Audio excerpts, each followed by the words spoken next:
Messieurs, dames, bonjour, ici Nicolas Billet de la Ligue de renseignement. Bien, nous sommes au parc Saint-Pierre d'Amiens, puisque la Ligue de renseignement se trouve à Amiens, enfin notre Ligue fédérale est à Amiens. Alors, voilà, aujourd'hui je vais vous parler du saule.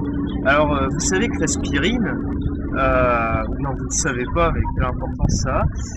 Vous savez que l'aspirine, le principe actif de l'aspirine est l'acide acétylsalicylique. Alors l'acide acétylsalicylique, on le trouve à l'origine dans le saule, qui est salix, salix en latin. Donc des salix, on en a là, le saule pleureur, un deuxième saule pleureur et un saule marceau, salix caprea. Et donc les chatons ce qu'on appelle les chatons, c'est ce qu'on peut assimiler à des fleurs sur le saule, renferment de l'acide acétylsalicylique. Vous pouvez prélever naturellement ces chatons de saule qu'on peut observer là voilà. Et en les faisant sécher, à peu près une semaine à sécher, et vous les faites en infusion à raison de, je crois que c'est 5 à 6 grammes pour 1 litre d'eau, vous avez de l'aspirine naturelle qui fonctionne aussi bien. Et voilà, petit conseil éco. Nous sommes toujours dans le parc Saint-Pierre à Amiens et dans notre balade pour aller chercher des têtards, j'ai montré au type merveilleux qui est en train de filmer les pommiers qui viennent d'être taillés. Alors on est début mars, c'est la date limite pour tailler les pommiers. Alors les arbres fruitiers se taillent à la fin de l'hiver. À la toute fin de l'hiver, avant de recommencer leur cycle, enfin quand ils sortent de leur cycle végétatif. Donc on peut voir quelques bourgeons en bout sur le bois d'un an. Alors pour tailler un pommier, là ils sont peut-être un peu hauts, mais on va essayer d'en trouver un petit peu plus sympa. Enfin, quoi qu'on aura pas mieux, je sais pas. Tiens, on va aller voir celui-là. Voilà, celui-là il sera plus évident. Donc voilà, celui-là il est tout jeune. Alors déjà sur le pommier vous avez différents types de greffes. Là on voit le point de greffe. Parce que sinon un pommier pas greffé vous aurez des toutes petites pommes comme ça, comme des billes. Donc il faut greffer un pommier. Alors vous avez des greffes à 1,20 m, à 1,40 m, et puis enfin, il y a différentes tailles de greffes. Donc là vous avez un pommier qui est assez haut. Donc les principes de base dans la taille, que ce soit pour un fruitier ou bien toute plante que vous aurez à tailler, vous voyez là vous avez ce qu'on appelle un œil. Il faut couper au-dessus de l'œil. Si vous coupez là en dessous de cet œil, donc avec les yeux qui sont plus bas, la sève va s'enfuir. Elle va sortir de la branche et vous allez connaître ce qu'on appelle en botanique le chant du cygne. C'est que votre plante crève parce que vous avez mal fait. Mais bon, ça s'évite très facilement. Alors sur une vigne, sur un pommier, sur un poirier, sur un cerisier, vous coupez au-dessus de l'œil. Alors déjà, là, c'est pas moi qui l'ai taillé, c'est un arbre qu'on a trouvé comme ça. Mais normalement, sur la taille d'un fruitier, vous coupez toutes les branches, toutes les petites branches, là, tous les petits rejets qui pointent vers le bas et ceux qui pointent vers l'intérieur de l'arbre. Alors je sais pas si voilà. Ça, normalement, ça aurait dû être coupé. Ça part vers l'intérieur, donc normalement vous le coupez. Vous allez privilégier les branches qui vont partir bien à l'extérieur, comme ça.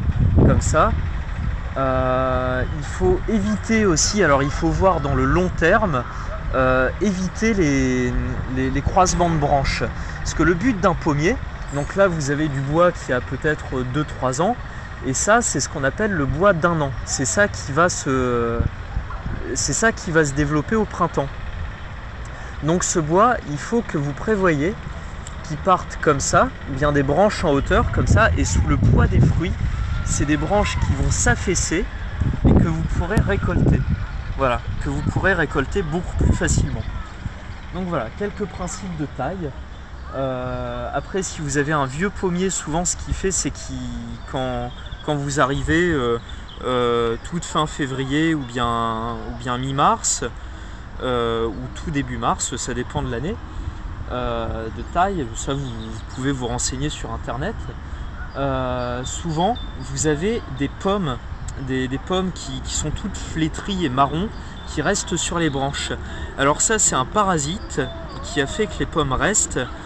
Donc le mieux, c'est en taillant les enlever. Ça évitera d'infester les pommes de l'année qui arrive. Voilà, pour une petite taille de végétaux. Voilà, petit chapitre sur la greffe. Alors la greffe, à quoi ça sert? On va prendre un porte-greffe qui est naturellement résistant, qui va pouvoir supporter le gel, supporter les intempéries, mais qui n'aura pas des caractéristiques de production très intéressantes. Alors sur ce porte-greffe qui joue la résistance, on va placer un greffon qui lui a les caractéristiques de gros fruits ou de grosses fleurs, de caractéristiques intéressantes à niveau ornemental ou production. Et donc le fait d'allier les deux, donc c'est toujours le même génome, hein, un pommier avec un pommier, un rosier avec un rosier. Le fait d'allier les deux, ça va vous faire un plant résistant, vigoureux, mais qui vous apportera les caractéristiques dont vous avez besoin, que ce soit en fruits ou en fleurs. Donc vous allez prendre par exemple là, le pommier qui est tout petit, qui a bien poussé, vous allez uniquement garder le système racinaire et une partie du tronc, d'où la hauteur de greffe, et vous allez soit faire une greffe française ou une greffe anglaise. C'est les deux principaux types de greffe. Alors à la française, c'est en écusson. Alors en écusson, ça se fait beaucoup mieux sur le rosier. Vous prenez, alors dans une plante, vous avez l'écorce, le cambium et le bois. Donc vous coupez l'œil qui est sur l'écorce jusqu'à ce que vous arriviez au cambium. Vous coupez une espèce d'écusson. Vous faites une entaille en T sur votre porte-greffe et vous insérez l'œil. Donc le cambium va se greffer sur le cambium et vous avez votre œil qui va repartir et faire d'autres branches. Après, vous avez la greffe à l'anglaise.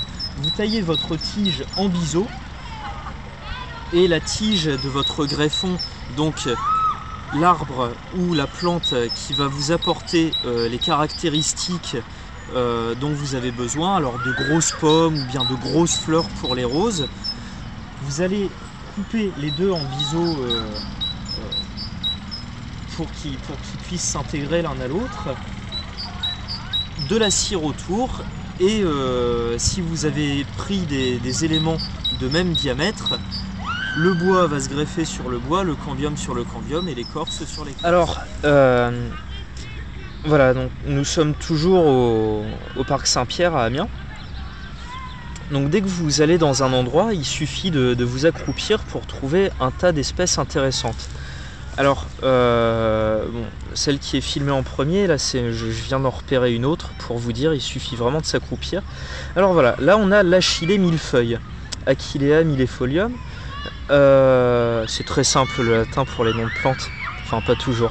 Mais donc voilà, on a ces petites feuilles qui percent, alors qui percent souvent dans le gazon de votre jardin.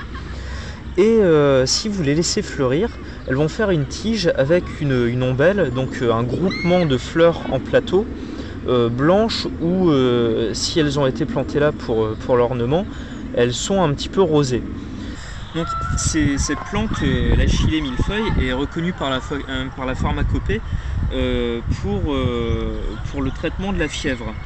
Donc c'est un antipyrétique, comme le saule qu'on a vu tout à l'heure. Et donc il y a une croyance qui dit qu'il faut la récolter avant 11 h du matin, que la rosée soit toujours dessus. Donc c'est une plante qui n'est pas du tout toxique, donc dans cette mesure-là, vous n'êtes pas obligé de la récolter avant 11 h du matin. Mais en tout cas, c'est une petite fleur, Achille millefeuille, vous faites quelques recherches, qui est reconnue pour ses propriétés médicinales. Alors là, on en a une deuxième, je vais te demander de te rapprocher. Elle est toute petite, c'est pour ça que je ne l'avais pas vue avant. C'est le plantain. Le plantain, là, ces petites feuilles, alors ça, c'est une monocotylédone. On voit les nervures qui sont parallèles les unes aux autres, voilà. Donc le plantain, vous pouvez l'utiliser. Vous prenez une feuille. Donc déjà, c'est une feuille qui est très fibreuse. Non, pas encore, là. Pas drôle. Normalement, il y a des petits filaments dedans, vous pourrez essayer. Alors par exemple, vous venez de vous piquer avec des orties ou bien vous venez de vous faire piquer par une abeille. Vous pouvez écraser cette plante comme ça. Quand les feuilles sont plus grandes, ça fait une espèce de jus que ça ne fait pas là, c'est vachement drôle. Et en fait, la sève du plantain calme vraiment très efficacement les piqûres d'ortie et tout ce que votre peau a pu subir. C'est un bon cicatrisant aussi. Voilà, les petites plantes médicinales qu'on trouve partout.